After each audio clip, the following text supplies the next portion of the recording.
అందరికీ praise the lord. ఈ రోజు దేవుని వాగ్దానం 2వ దినవృత్తాంతాల గ్రంథము 15వ అధ్యాయము 2వ వచనము. మీరు యెహోవా పక్షము వారైన ఎడల ఆయన మీ పక్షమున నుండును.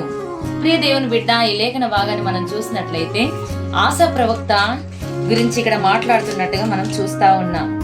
మనం ఎప్పుడైతే యెహోవా పక్షపు వార అవుతామో దేవుడు మన పక్షంలో నిలబడి కార్యం చేస్తానని వాగ్దానం చేస్తున్నాడు. ప్రియ దేవుని బిడ్డ, ఏ మనుషుని పక్షాన నిలబడిన అవమానం నింద నీకు ఎదురు పడుతుంది, కానీ దేవుని పక్షంలో నేను నిలబడినప్పుడు దేవుడు అద్భుతమైన కార్యం చేయబోతున్నాడు.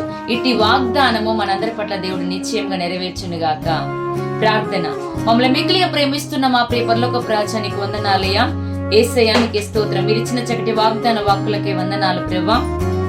నాయనా, మీ పక్షంలో మీరు ఉన్నప్పుడు ప్రభా మా పక్షంలో నిలబడి కార్యం జరిగిస్తానన్న మీ తండ్రి వాగ్దాన వాక్కులకే కృతజ్ఞతాస్తుతులు చెల్లిస్తున్నాం.